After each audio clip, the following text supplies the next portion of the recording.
Hello. Ẹ̀yin èèyàn wa, a kú ojúmọ́ mọ́, a kú bójú ọjọ́ ṣe ń lọ, a kú àsìkò tá a wà yìí, a kú àárọ̀, a kú ọ̀sán, a kú alẹ́, a kú gbogbo, a kú ìyálẹ̀ta. Bẹ́ẹ̀ ni o, lọ́ bá ní nígbà tá Ashley yọjú sí ibi tán ti ń ṣe birthday Tadenikawo. Báwo ló ṣe wọlé? Òun ni gbogbo wọn béèrè. Wọ́n ní báwo ló ṣe wọlé? Wọ́n béèrè lọ́wọ́ àwọn security. Kí ló dé? Níbo lẹ ti jẹ́? Níbo lẹ wà lè ṣe jẹ́ kí Ashley wọlé? Níbo ló gbà wọlé? Wọ́n lérò wà ńbẹ̀ bíbà lánàá òde yìí. Pé títorí kọ́ má bàa fa wàhálà, kọ́ má bàa fa sùúrùtù ní kábíyèsí ṣe gbà fún Queen Naomi pé kán ṣe lákùrẹ́. Queen Naomi ní wọn tiẹ̀ lè celebrate kíní birthday yẹn ní Àkúrẹ́ lánàá torí òun ò fẹ́ wàhálà. Pé kán kúkú yìí dúró sí Àkúrẹ́ mansion kán yìí ṣe nǹkan tó gbó nǹkan tán ní ṣe. Bó tiẹ̀ jẹ́ pé wọ́n fẹ́ padà sí kíní lánàá pé ibi tó fẹ́ kí òun ṣe birthday ọmọ òun ní Àkúrẹ́. Gbogbo wàhálà pé ọmọ òun ṣe birthday, kábíyèsí ò gbé lárugẹ. Ọmọ òun ṣe gbá, kábíyèsí ò débẹ̀. Ó wá di ti Tadenikawo. Ṣé ẹ mọ̀ pé ìjà ìlara ò ń tán bọ̀rọ̀? Pé títorí náà ògì ṣe ojú òun yìí náà ti máa ṣe. Wọ́n máa celebrate birthday yẹn. Òun máa lọ sákúrẹ́, òun máa dàbẹ̀rù. Wọ́n ní lóòótọ́ bó ṣe wọ́n ní after 4 hours tí kábíyèsí ti dé Àkúrẹ́ tó ti jókòó bí òun àti Naomi pé inú wọn ń dùn, wọ́n ń jó, wọ́n ń yọ̀. Wọ́n ní tẹ́ bá gẹṣin nínú Naomi lánàá kò ní kẹsẹ̀ pé ṣùgbọ́n Ọlọ́run ọba òun ló sọ̀kalẹ̀ bíbà láti gbé wọn níjà lánàá ní ibẹ̀. Pé nǹkan tí Ashley dánwò lánàá, pé bó ṣe wọlé sí inú agbo ló bá fojú gan mọ́tò. Wọ́n ní mọ́tò yẹn mọ́tò tí Gọ́vnà Adeleke tó present fún, tó fi ṣe gift fún Tadenikawo. Pé bó ṣe rí báyìí bí tán páàkì mọ́tò yẹn kalẹ̀, orí ẹ̀ kọ́kọ́ fò dànù. Bó sọ pé kì í ṣojú òun yìí.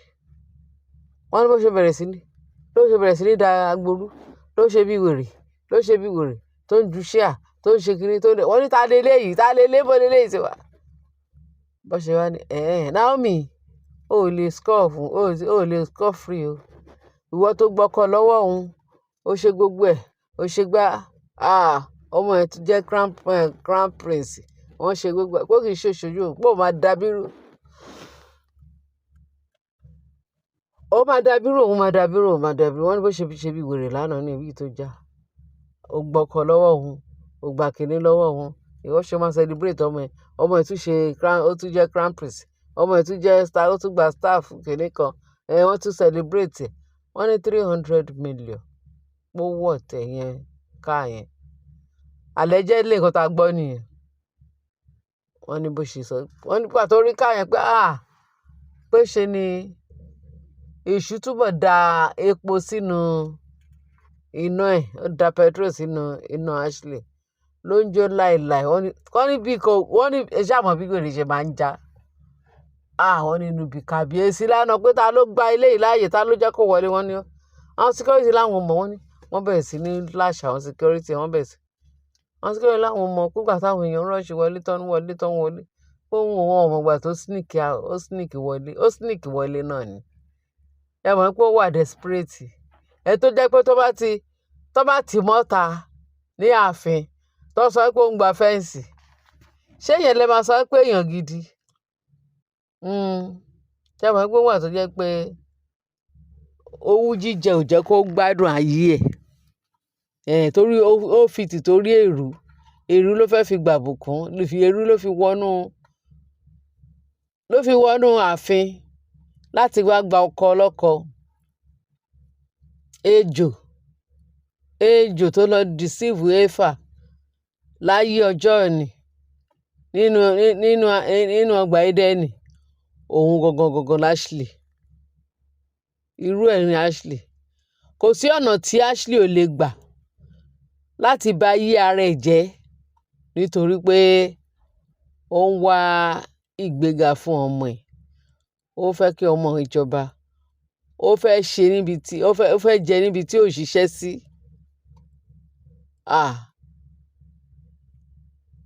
Kò sí ṣíṣe, kò sí àìṣe. Ashley ti dá ọ̀ràn fúnra ẹ̀. Àwọn ọmọ ẹ̀ ló dẹ̀ ń ṣiṣẹ́ burúkú yẹn lẹ̀ fún. Gẹ́gẹ́ bí ọ̀rọ̀ wa o, wọ́n ní ṣe Ashley tó bẹ̀rẹ̀ sí ní ṣe gbogbo tó ń dagboru.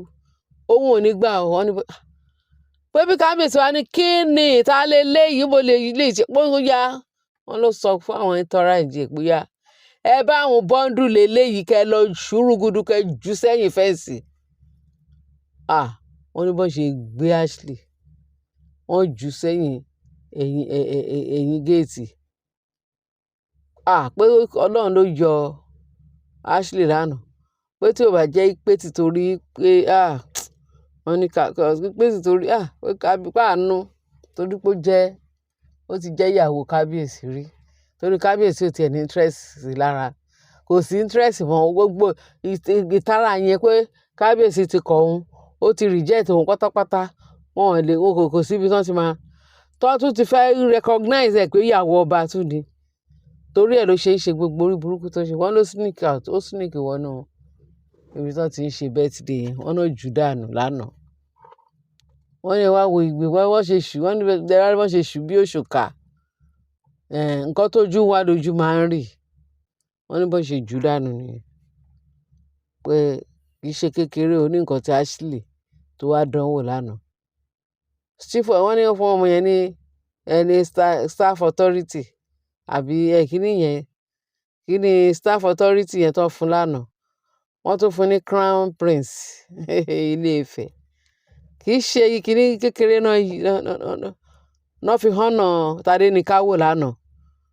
Pẹ̀lú mọ́tò, wọ́n ló ti ya wèrè. Queen Naomi Ashley ya wèrè lánàá. Bó ṣe máa rí náà nìyẹn. Ẹ̀yin èèyàn mi, wọ́n níjà ìlara òótọ́ bọ̀rọ̀. Naomi ni kó dúró gírí torí bátù tí Naomi ti ń bátù láti ilẹ̀ tó ti lé kúrò láàfin. Àwọn olórí yẹn àwọn náà rán kúrò láàfin nígbà yẹn. Ní ìtó padà dé yìí, wọ́n rò pé bóyá ó fẹ́ sọ̀kọ́mù fún àwọn olórí. Kò rí bẹ́ẹ̀, kò lè sọ̀kọ́mù. Naomi wàá dúró gírí, dúró digbí. Àdúrà ló ń borí ohun gbogbo. Àdúrà ló ń borí agbára èṣù. Òun ló máa gbiná tó máa bo èṣù àtàwọn ogun ẹ̀ ló máa fi iná jó wọn to the artist. Lágbára Ọlọ́run, Naomi wọn ló máa ó tiẹ̀ ti borí. Kò sí bó ṣe lè ṣe, ó ti borí. Ó ní sọ̀kọ́mù fún wọn o. Bó o ní sọ̀kọ́mù fún, kò sí agbára kankan láyé àti lọ́run tí wọ́n fi fún oníṣẹ́ ibi láyé yìí tó lè borí agbára Ọlọ́run. Ọlọ́run wà lẹ́yìn ẹ̀ digbí. Àgàgà Jésù Kristi wà lẹ́yìn yẹn. Àwọn ogun ọ̀run wọn wà lẹ́yìn yẹn. Àwọn áńgẹ́lì látòde ọ̀run wọn sọ̀gbà yí ẹ ká. Ta ló ń jẹ́ Ashley? Ta ló ń jẹ́ òkùnkùn níbi tí Ọlọ́run wà? Wọ́n ní agbára èṣù dà níbi tí Jésù ti ń jọba. Kò sí náà. Kí rere ẹ ṣáà jẹ́ ká máa mú gbogbo àwọn òròyìn.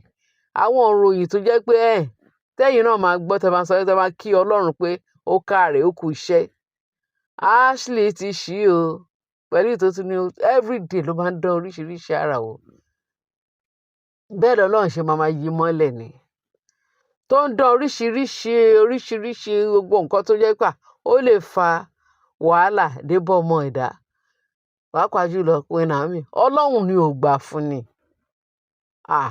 mo gbọ́ pé wọ́n ní Queen Naomi ti dúró gidigbí, kò sí nǹkan tó ń bọ̀ lókè tí ló gbà. Gbogbo yẹn kèé ta Sátánì, àṣírí èṣù ló ń tú yẹn tẹ́ ẹ̀ ń wò yẹn. Àṣírí èṣù ò lè bò, ó gbọ́dọ̀ máa tú kiri ni. Olúwa wà lẹ́yìn yẹn, àwa náà wà lẹ́yìn yẹn. A ní sinmi àdúrà láti máa koná sí Sátánì àtàwọn ọmọ ogun ẹ̀ ní abẹ́. Ẹ filẹ̀, a gbọ́dọ̀ sọ̀rọ̀ tán.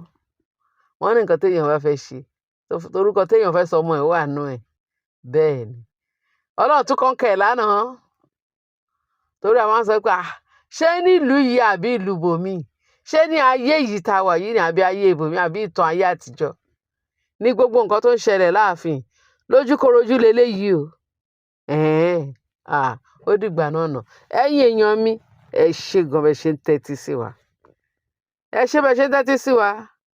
Ẹ má mikàn, wọ́n máa jẹyàn wọn níṣu. Iná á jó wọn, àrá máa sán wọn pa.